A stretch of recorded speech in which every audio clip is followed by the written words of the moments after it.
क्या 6 टुकड़ों में बंट जाएगा पाकिस्तान? इतिहास क्या खुद को दोहराएगा? नमस्कार, आप देख रहे हैं न्यूज़ 18। मैं हूं आपके साथ श्रुति श्रीवास्तव। पाकिस्तान के हर कोने से बगावत की एक ही आवाज़ उठ रही है। जो देश कभी खुद को एक मजबूत इस्लामी ट्रस्ट के तौर पर पेश करता था, आज वो 6 टुकड़ों में बंटने की कगार पर है। कैसे? दरअसल बलूचिस्तान से लेकर खैबर पख्तूनख्वा और गिलगित बाल्टिस्तान तक और सिंध से लेकर पाकिस्तान के कब्जे वाले कश्मीर पीओके तक पाकिस्तान के हर कोने से बगावत की एक ही आवाज़ उठ रही है।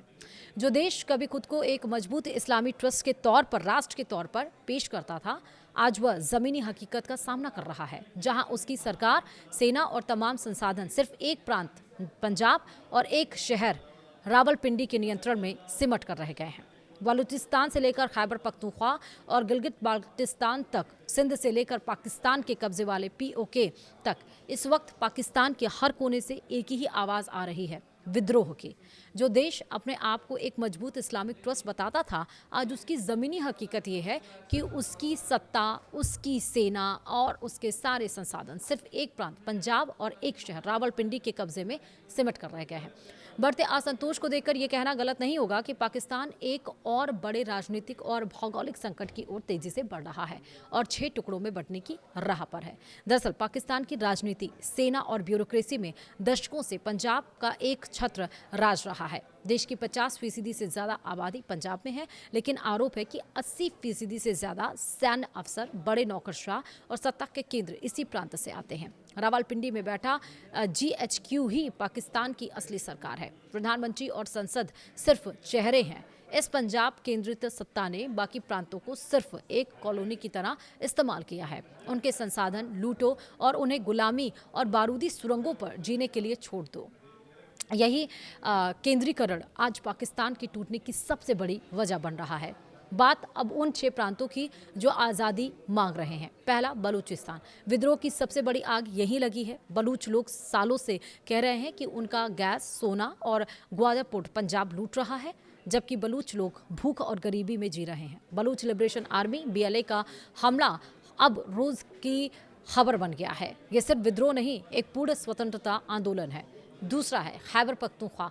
अफगानिस्तान सीमा से लगे इस प्रांत में TTP का कब्जा और पाकिस्तानी सेना के खिलाफ गुस्सा चरम पर है। पख्तूनों का कहना है कि पंजाब की सेना ने उनके इलाके को आतंक के खिलाफ जंग के नाम पर जंग का मैदान बना दिया है।